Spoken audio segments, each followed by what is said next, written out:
Timothy chapter 2, verse number 15, study to show thyself approved unto God, a workman that needeth not to be ashamed, rightly dividing the word of truth. Let's pray. Dakilang Diyos, salamat po muli sa oras pong ito. Muli po, amin pong hinihiling ang inyong gabay sa bawat isa. Salamat po sa inyong kabutihan at pag-iingat at lakas, Panginoon. At dalayan ko, Lord, ang mga lingkod ng Panginoon na narito ngayon, bagamat ang iba ay wala pa, Panginoon. Kayo po ang manguna sa amin. Ang aking kahilingan, Lord, ang banal na Espiritu ang magturo sa amin. Gamitin niyo po lamang ang inyong lingkod na maging daluyan ng mga katotohanan ng inyong mga salita, Panginoon. At i-bless niyo po ang lesson ngayong hapong ito. Kayo po ang manguna sa amin sa pangalan po ni Jesus. Amen at amen. So muli po, magandang hapon po sa lahat. Evangelist Bobby Colardo po ng Bible Believers Baptist Church. Now, dito po tayo sa 2 Timothy chapter 2 verse 15. Ito po ay naka-uploaded po. Ito po yung series of lesson ko na naka-uploaded na po sa YouTube, sa aming YouTube channel. Why right division matters. Alam nyo, itong 2 Timothy 2:15, nilatag na ng Diyos eh. Nilatag na ng Diyos. Hindi mo kailangang magpaka-expert, mag-doctorate, okay? Para maunawaan mo ang salita ng Diyos. So hopefully po, sana po maging blessing po sa atin po itong presentation ito. Let's go back to our topic. No? Study to show thyself approved unto God, a workman that needeth not to be ashamed, rightly dividing the word of truth. Magbibigay po ako ng 3 M. Pabalikan lang natin dahil 3 M. Mayaman, matanda, at madaling mamatay. Ay, hindi po. Okay. Ang unang-unang M ay the mandate. Ano yung mandato ng Diyos dyan sa 2 Timothy 2:15? Pangalawa, the motive. And then pangatlo, the method. Ano yung pamamaraan? Ano yung system? Ang daming sistemang ginagawa ang mga churches ngayon. Alam niyo mga kapatid, posible po yung sinasabi ni Paul, tingnan po niyo sa Ephesians chapter 4, posible bang mangyari po ito sa mga churches? Yes, ito po. Ang sabi sa Ephesians chapter 4, meron pong sinasabi ang Paul, ang Bible Verse 13. Posible bang mangyari ito? Sa ngayon, imposible. Sabi ng Bible, sa Ephesians chapter 4 verse 13, till we all come in the unity of the faith.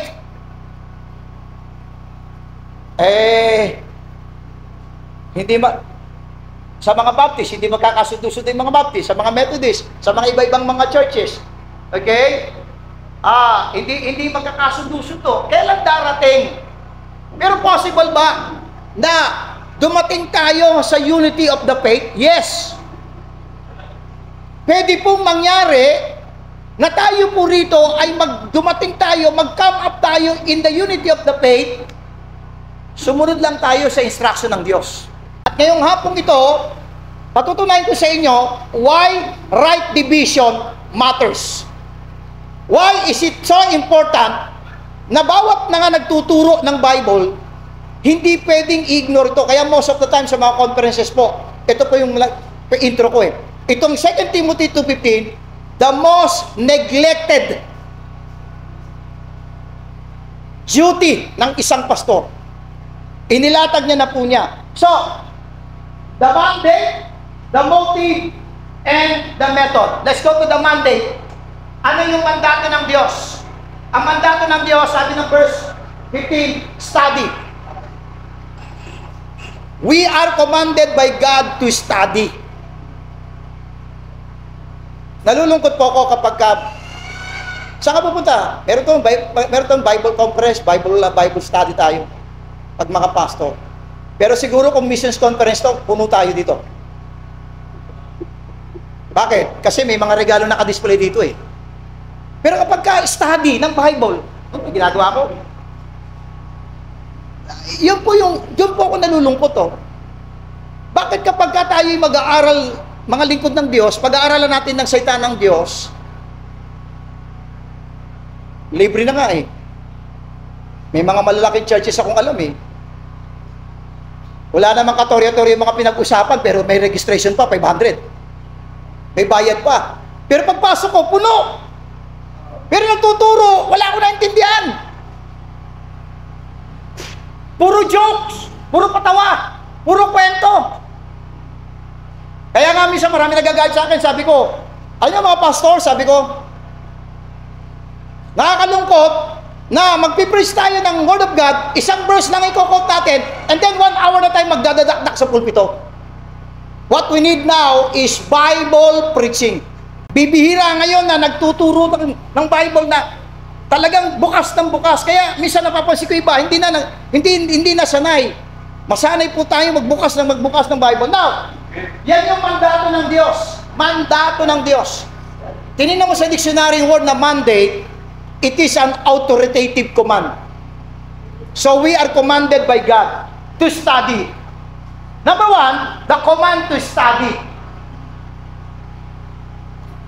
At sana po, wala po tayong excuse pagdating sa pag-aaral ng salita ng Diyos. We are commanded by God to study. Ang tanong ko sa inyo, mga likod ng Diyos, ilang oras ang ginugugol mo sa pag-aaral ng salita ng Panginoon? Amen?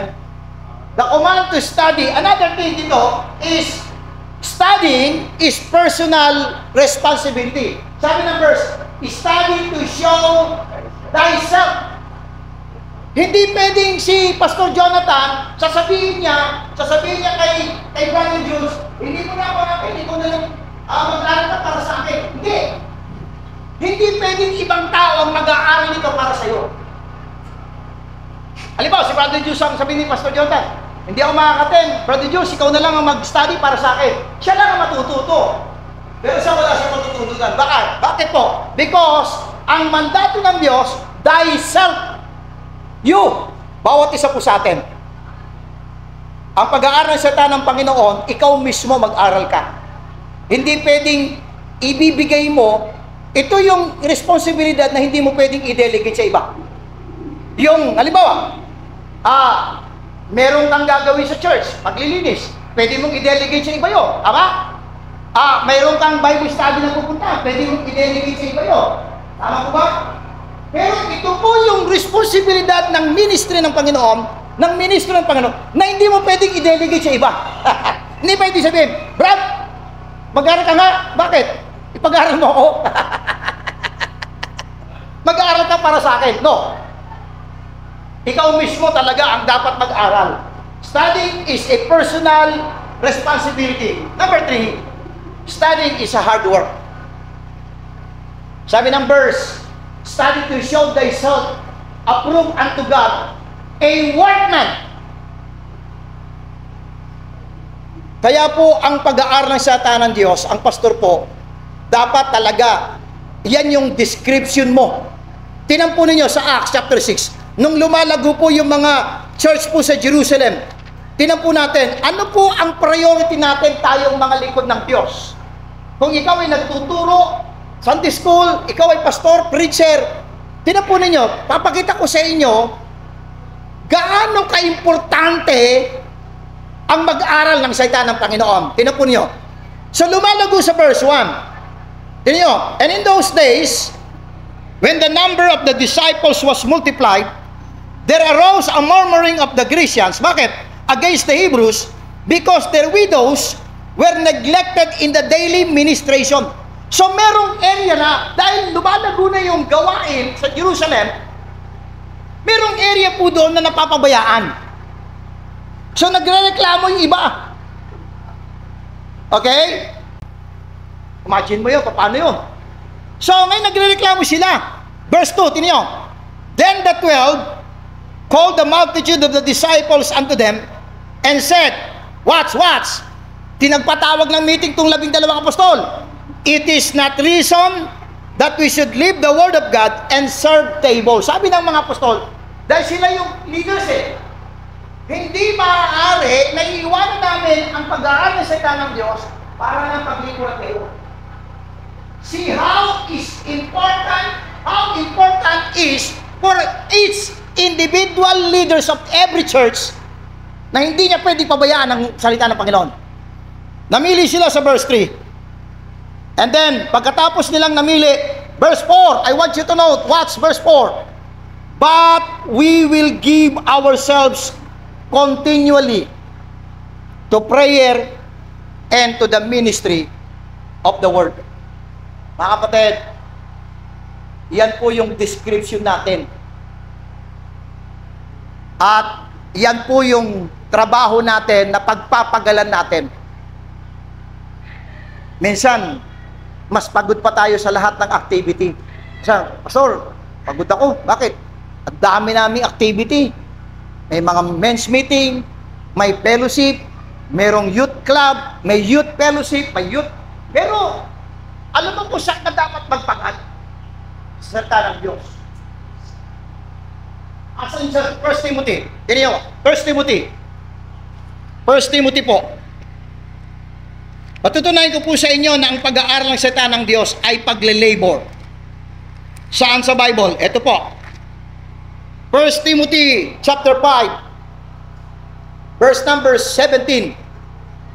1 Timothy 5:17. Let the elders that rule well be counted of worthy of double honor. Watch. Especially they who labor. Saan? In word and in doctrine. So yung pagpapagal ng pastor dapat supposed to be dito. Saan napapagod tayo? Hindi ko sinasabi sa mga magkaroon ng mga activity. Pero pwede mong i-delegate yun eh. Okay? Youth fellowship? Adi, mag-assign ka. Men's fellowship? Mag-assign ka. Tama? Ang mga pastor ngayon pagod sa mga activity, pero pagdating sa Word of God, dito dapat tayo napapagod. Bibihira lang ang makapakinig. Ba't parang pagod na pagod ka? Napagod ako sa sobrang pag-aaral ko eh. Most of the time, napagod ako sa church, naglinis ako. Hindi masama yan ha, baka mamisinterpret nyo ako. Napagod ako kasi, marami pa ako na no. No, sabi diyan, especially those who labor in word and in doctrine. Sabi ko sa mga pastor sa conference noon doon sa Kainta, sabi ko, nag-e-expect tayo ng worthy of double honor sa ating mga tao. Pero inalam ba natin kung para kanino yon? Sabi, let the elders that rule well be counted of double honor. So, I'm the man of God. Kailangan, I'm worthy of double honor. Sabi doon, especially they who labor in word. Anong? Nagle-labor ka ba sa word of God? If you're not laboring, if you're not studying the Word of God, you're not worthy of double honor. Okay? So, yan po yung mandato. Let's go to the motive. Ano yung motive? Approve unto God. Study to show thyself approved unto God. Ang motibo natin, bakit po tayo mag-aaral, is para tayo maging approved sa Diyos. I don't care kung hindi tayo approve sa tao. Amen? As long na tayo po ay approve sa Diyos. Now, ang tanong ganito eh. Paano ko malalaman na ako ay approve sa Diyos sa aking pag-aaral? Magbibigay ko sa inyo ng ilang mga puntos. Number 1, ito po yan. Number 1, God's Word should be studied with reverence. Ang salita ng Panginoon, pag-aralan po natin ito na merong pagmamahal, may paggalang. Ganito eh. Amen? Pag-aralan natin ang salita ng Diyos nang merong paggalang. Di mo, Psalms 119. Sige, Brother Jules. Pakiyara nga, Psalms 119, verse 161. But God grace have persecuted me without applause, but my heart is standeth in awe of thy word. Sabi ni David, but my heart standeth awe at thy word. Isaiah chapter 66, verse number 2. Sige po. Isaiah 66 verse number 2. For all those things are mine hand made, and all those things are being said the Lord, but to this man will I look, even to him that is poor, and out of contrite spirit, And trembleth at my word. We as ministers of God, every time po na binubuksan natin itong libro to, huwag nating kalilimutan salita ng Diyos yan. And we need to be very, very serious about it. Amen? Hindi natin gagawing katatawanan ng Bible. Just para lang makapagpatawa ka. Hindi masama, minsan nag-joke din ako pamisa-pisa, pero yung Bible character, gagawan mo ng katatawanan sa salita ng Panginoon. So, para tayo po ay maging approved sa Diyos, God's Word should be studied with reverence. Number 2, God's Word should be studied with prayerfulness. Pag-aralan po natin ang salita ng Diyos ng merong panalangin. Sabi sa Psalms 119, verse 18 po. Psalms 119, verse 18. Sige po, Brother Jules. Psalms 119, verse 18, Open thou mine eyes, that I may behold wondrous things out of thy law. Ito, makinig kayo mga kapatid. Listen to this. Very important po ito. Every time po na binubuksan ko itong Bible po, bago ko po ito buksan, ito pong prayer ko sa Diyos. Lord, turuan mo ako. Turuan mo ako. Tulungan mo ako na maunawaan ko ang inyong salita. You know, mga kapatid, hanggat sinasabi mong magaling ka, marunong ka, marami kang alam, hindi ka tuturuan ng Diyos. Para punuin ka ng Diyos ng kanyang karunungan, makita ng Diyos yung puso na sabi mo, Lord, I am nothing. Ting bubuksan ko po ito, mga kapatid. Nagpe-pray ako, at ang prayer ko, hindi po, I'm not exaggerating. Ito po yung prayer ko sa Diyos, every time na binubuksan ko ang Bible. Lord, I'm nothing. Walang kwenta sa iyo ang natapos ko. Nandito ako ngayon, turuan mo ko Panginoon. Kailangan every time na binubuksan mo yung librong ito, nandun yung prayer mo sa Diyos na Lord, teach me. Turuan mo ako. Dahil kapag ka, alam niyo ang problema sa mga pastors ngayon? Alam ko na yan.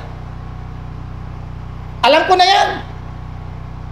Pagka ganun ang iyong mindset, hindi ka natuturuan ng Diyos. Alam mo na pala eh. Ikaw man din, di ba? Tuturuan mo yung kasama mo. Sasabihin niya, alam ko na yan. Ano pang gagawin ko sa iyo? Di iwan mo na lang siya. Alam na lang pala eh. Pero kapag ka lumapit siya iyo, Pastor, turuan mo nga ako, hindi ko alam. Hindi tuturuan mo. Ganun din sa Diyos. Kapag ka nakita ng Diyos yung sincerity ng puso mo, at every time na binubuksan mo ang librong ito, at sinasabi mo sa Panginoon, Lord, turuan mo ko. Sabi ni David, open thou mine eyes, that I may behold wondrous things out of thy law. Another thing, God's word should be studied with diligence. Pag-aralan po natin ang salita ng Diyos ng may kasipagan. Madalas po sinasabi ko sa mga conferences, sa mga pastors conference, sa ministry po, hindi pwedeng tatamad-tamad. Hindi pwede. Bawal ang tamad sa mga lingkod ng Diyos. Kailangan po mag-aral tayo ng salita ng Panginoon. Paano tayo magiging approved sa Diyos? Pag-aralan natin ang salita ng Diyos na mayroong reverence, na mayroong prayerfulness, na mayroong diligence, na may kasipagan. Number 4, God's word should be studied with meekness. Pag-aralan natin ang salita ng Diyos ng merong kababaang loob. Sabi sa James, chapter 1, pakibasa nga, Brother Jules. James, chapter 1, verse 21.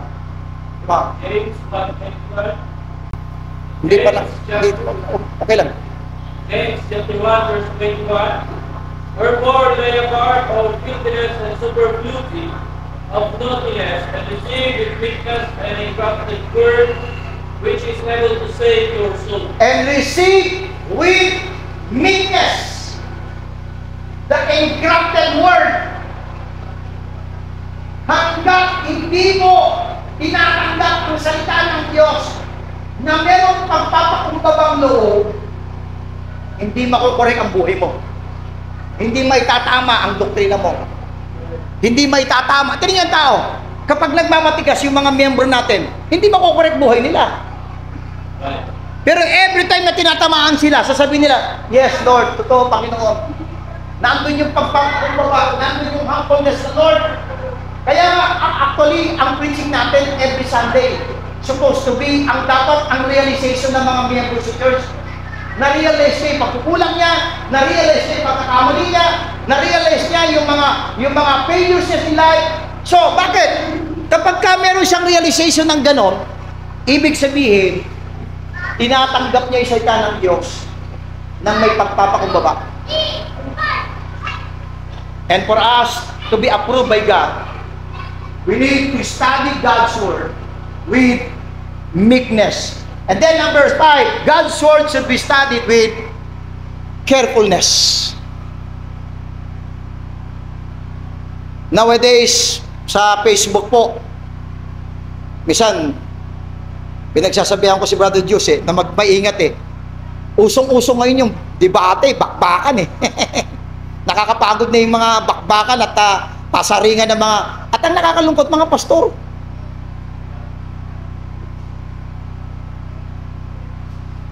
At ako po, nagiging maingat po ko sa mga naririnig ko at itinuturo ng mga pastors ngayon. Every time na meron ako naririnig na teaching, ang tanong ko, ito ba ay biblical? Ito ba ay naka-align sa prinsipyo ng Diyos? Because, whether we like it or not, mamaya papakita ko sa inyo, na majority ng mga teaching sa mga churches ngayon, hindi na talaga Word of God. It's the Word of man. The philosophy. Tingnan nyo sa Colossians. Tingnan nyo sa Colossians. May sinasabi po si Pablo po dyan sa Colossians. Buksan po natin. Pinag-iingat po tayo Sabi sa Colossians chapter 2. Colossians chapter 2, verse number 6. Verse 8. Sabi dyan, verse 8. Beware, lest any man spoil you through philosophy and vain deceit, after the tradition of man, after the rudiments of the world, and not after Christ. Ang problema ngayon, naihikayat tayo ng mga paliwanag ng mga taong parang scholar ang dating. Alam nyo, mga kapatid, sabi sa Greek, patay tayo dyan. Ikaw naman, wow, ang galing. Ang galing nun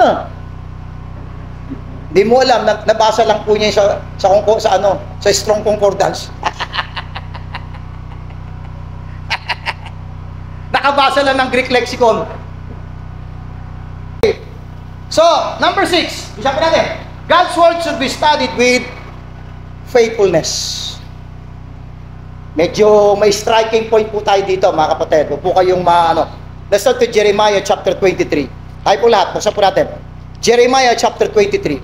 Meron po akong ipo-point out dito, mga kapatid, na ako na muna magbabasa ito, Brother George.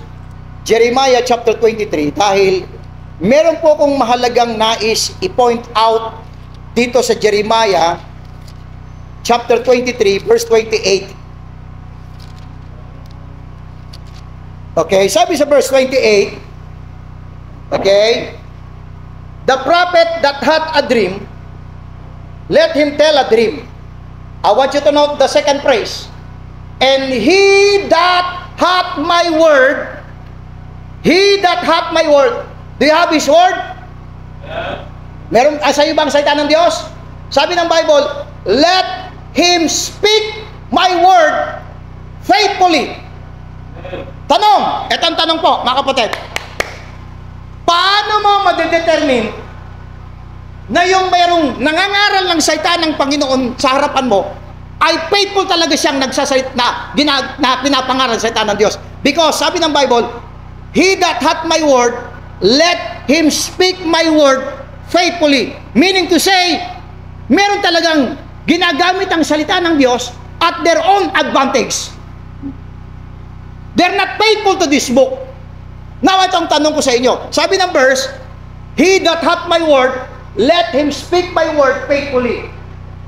Yung susunod po na tanong, yun po ang magsasagot, paano mo madedetermine na yung tao na yan ay faithful sa salita ng Diyos? Andyan o, andyan din sa verse. What is the chaff to the wheat, saith the Lord? What is the chaff? Sa atin, ano ang pagkakaiba ng ipa at saka ng palay?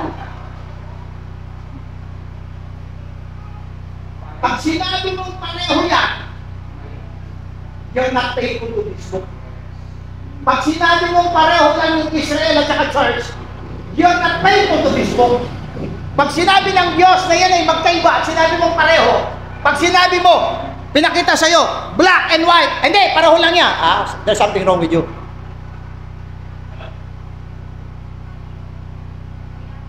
Kailangan alam mong i-distinguish ang pagkakaiba ng ipa at saka ng palay. What is the chaff to the wheat? And later on, dito sa series ko po, Why Right Division, ipinapakita ko po yung things that are not the different, are not the same. Pero sa majority ng mga pastors, pareho lang yan. Hindi po. Marami pong bagay na binigyan po ng Diyos ng pagkakaiba. Pero ang ginagawa ngayon ng mga churches, minimix po nila. Alam niyo po, pwede mong pagsamahin sa isang lagayan yung langis at saka tubig. Pero kahit anong shake mo, hindi sila magbuton. Bino mo, yung salvation mo, law and grace, hindi pwede mag-mix yun. What is the chaff to the wheat? May mga bagay na merong distinction ng pagkakaiba sa Word of God. Pag sinabi mong pareho, question, anong panahon tayo? We are not under the law, but under grace. Ang ginagawa ng mga religious system ngayon, binabalik ang tao sa under the law. We're no longer under the law. The Bible says, he that hath my word, let him speak my word faithfully. Paano? What is the chaff to the wheat, saith the Lord. So, God's word should be studied with faithfulness. And then last, God's word should be studied with obedience. Anong saysay? Minsan, Brother Jules, no? Yun ang danger ngayon sa mga sabihin natin, masyado ng common yung right dividing, right dividing. Minsan meron akong nirebuke na isang alam mo, ang galing-galing. Tinanong ko siya, may nagdidebate pa so. Nag-aaway sila, pinag-aawayan nila yung statement ni Paul, nag-aaway sila, papagalingan sila ng verse. Bigla sumingit ako, mga kapatid, nagsosoul winning ba kayo? Sa harapan ng Diyos, hindi pinag-uusapan kung ano na yung kung gano'n nakarami na tutunan mo. Ang ina-count ng Diyos, yung bang natututunan mo, ina-apply mo ba sa buhay mo? I don't care kung marami ka nang alam. Pero tingnan ko naman buhay mo, bulok. Amen? Tingnan ko ang pamilya mo. Hindi naman naglilingkod sa Panginoon. Sabi, nag-uusap nga kami ni Pastor Jonathan. Okay? Ako, very, very observant ako eh. Okay? Dahil kung ikaw ay lingkod ng Diyos, dapat makita yung holiness sa'yo, sa iyong pamilya, at sa church mo. Because, for you to be approved by God, pag-aralan mong salita ng Diyos ng mayroong reverence, pag-aralan mong salita ng Diyos ng mayroong panalangin na, Lord, turuan mo ako. Pag-aralan mong salita ng Diyos na mayroong kasipagan, pag-aralan mong salita ng Diyos na mayroong kababaang loob, pag-aralan mong salita ng Diyos na mayroong pag-iingat, pag-aralan mong salita ng Diyos na merong katapatan. At pag-aralan mong salita ng Diyos na merong kang puso na, Lord, I am more than willing to obey. I am more than willing to obey. Because, yung knowledge, hanggang dito lang yan eh. Pero, dapat yung nandito na natutunan mo, i-apply mo sa group. Amen? So, yan yung number 2 na motive na M. Motive. And then, let's go to the last, the method. Ano yung method?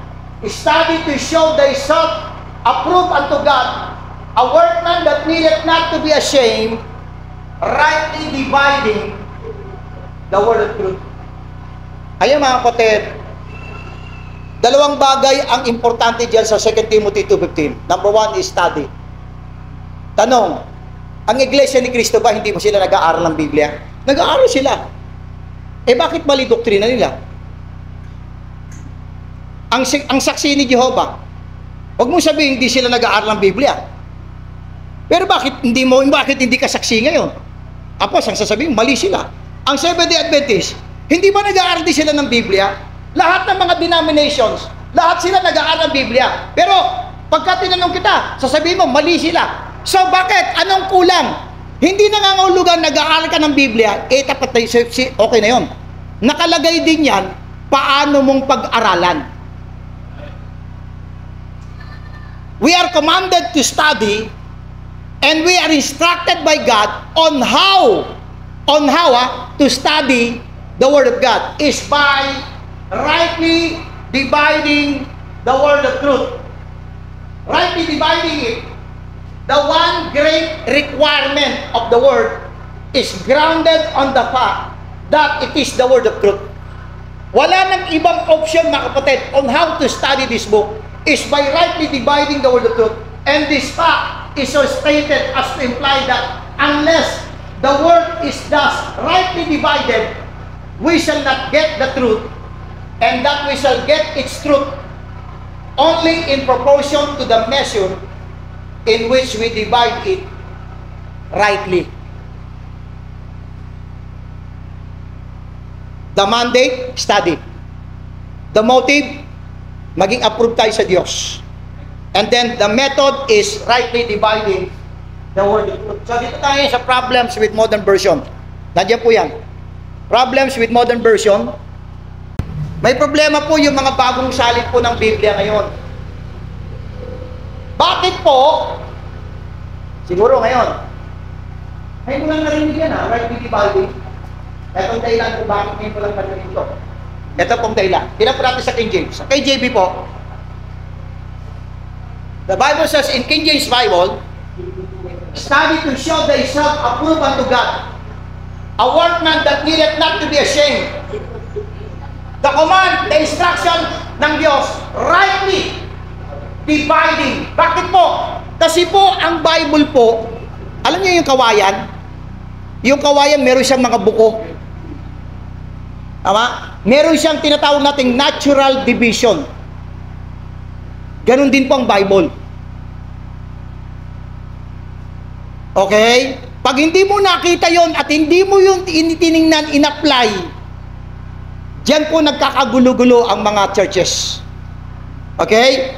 Now, tingnan po natin problems ng mga bagong salin ngayon. Tingnan po natin yung NIV, New International Version. Watch. Sabi ng New International Version, nawala na yung study. Nakalagay, do your best.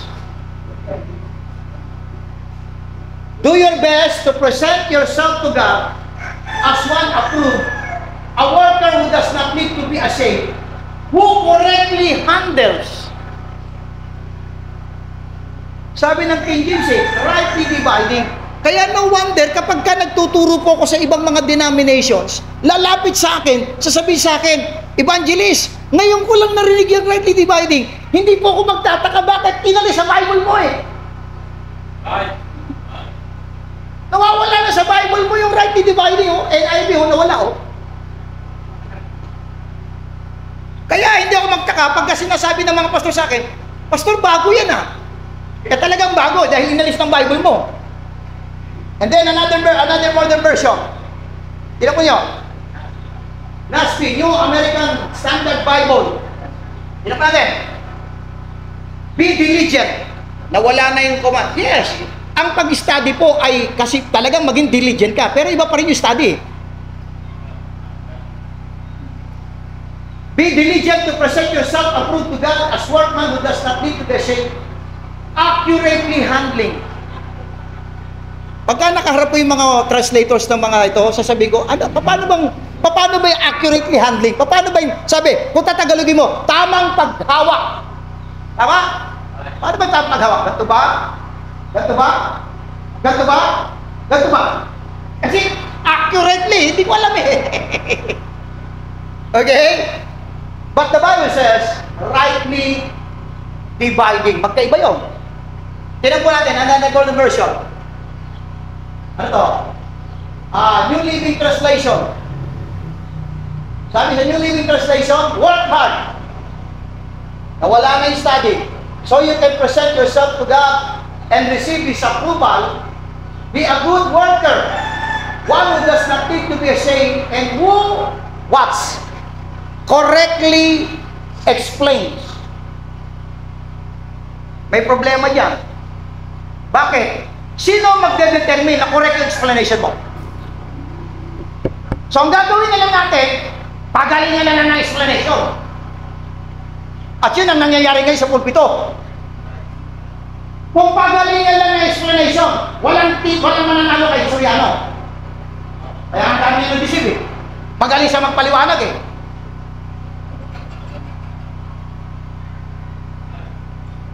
Alam niyo ba, mamaya papakita ko sa inyo why right division matters. Watch this. Kasi, pag in-apply mo yung rightly dividing, alam niyo doon sa correctly explains, pag pinaliwanag mo ang salita ng Diyos, alam niyo yung tendency, pumapasok yung opinion mo sa salita ng Diyos. Let me give you an example. Tingnan niyo.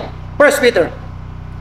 Ipapakita ko sa inyo ang pagkakaiba ng rightly dividing at saka nagpapaliwanag ng Biblia. 1 Peter. Sige po, buksan po niyo.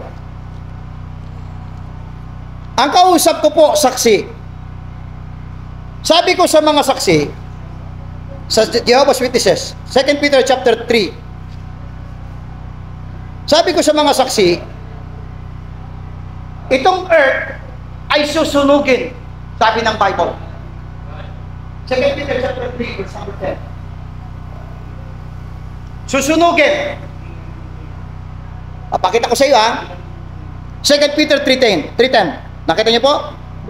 But the day of the Lord, pinakita ko sa kanya to. But the day of the Lord will come as a thief in the night, in the which the heavens shall pass away with a great noise, and the elements shall melt with fervent heat.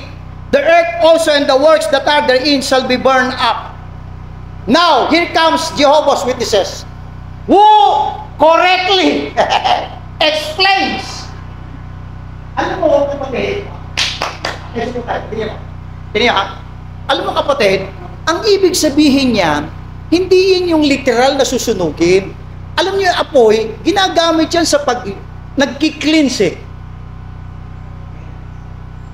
Nagki-cleanse siya. Kaya ang ibig sabihin niyan, i-cleanse lang, hindi susunugin talagang per se na apoy. At yan ang nangyayari ngayon sa mga pulpito ng lahat ng mga denominations. Nag-i-insert siya ng kanyang opinion doon sa nakasulat. That's why, hindi ginawa ng Diyos who correctly explains. Dahil who correctly explains, magpapagalingan tayo rito. Minsan, nakaano ko ng mga, yun nakwento ko kasi napasok ko sa devotion, sa foundation, iba-ibang denomination. May Pentecostal, may Assemblies of God, merong JL, merong... So, yung pinaka-founder ng foundation na yun, andun ako eh. Nagbigay siya ng verse. Mga kapatid, mga pastors, marami yan eh.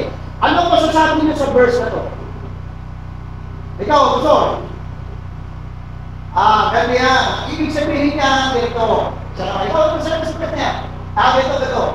Hindi siya isa. Ganito ako. Ikaw, pastor ba? Ano masasabi mo? Kung ano yung nakalagan? Ganito. Kung ano yung mabasa, yun din ang sasabihin mo. Amen. Imagine mo, 30 na pastor, iba-ibang paliwanag sa verse. Mag-quote ka ng Matthew 16:18, tumawag ka ng 10 denomination. Ang mga pagkakaintindi mo sa Matthew 16:18, magkakaiba-iba sila ng kaliwanag. That's why, hindi po yun ang command ng Diyos. Ang command ng Diyos, rightly dividing. Because sa rightly dividing, you are just putting its verses into proper dispensation. Inilalagay mo sa tamang panahon, wala kang ini-interpret. Ang nangyayari ngayon sa mga pulpito, kanya-kanyang interpretasyon. At kung sino pinakamagaling mag-interpret, yun ang bida.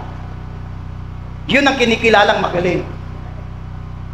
That's why, hindi po yun ang command eh. Hindi po. Ang sabi ng Bible, rightly dividing. Ito pa. Okay? Revised Standard Version. Do your best to present yourself to God as one approved, a workman who has no need to be ashamed, rightly handling.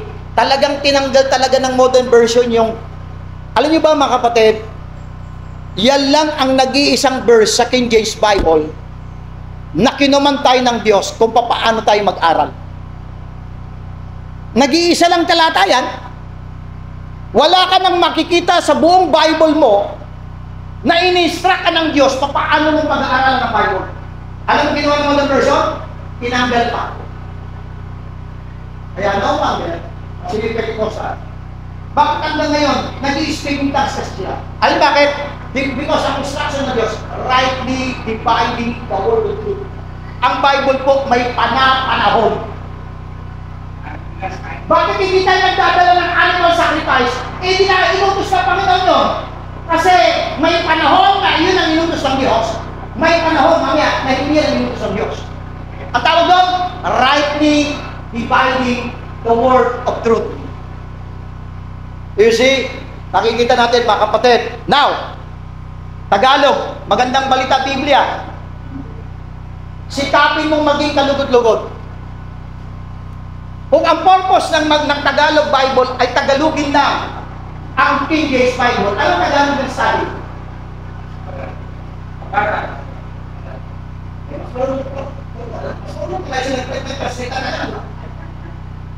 Kasi kung tatagalogin mo study, dapat mag-aral. Eh, nakalagay sikapin mo maging kalugod-lugod. So, per se, hindi talaga tinagalog yung Bible.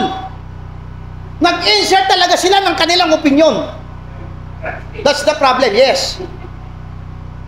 Sikapin mo maging kalugod-lugod sa paningin ng Diyos, isang manggagawang walang dapat ikahiya, at tama ang paggamit. Alam nyo, walang katapusan yan, yung salitang tama at panggamit. Pag inisa-isa kayo, paano tamang paggamit? Sigurado kayo, magkakaiba-iba tayo. Paano bang tamang paggamit ng Bible? Pero kapag rightly dividing ang in-apply natin, we will come up one thing, unity in the faith. Kasi hindi mo insert opinion mo eh. Hindi, ang gagamitin mo lang, paniniwalaan mo. We will do that dito po.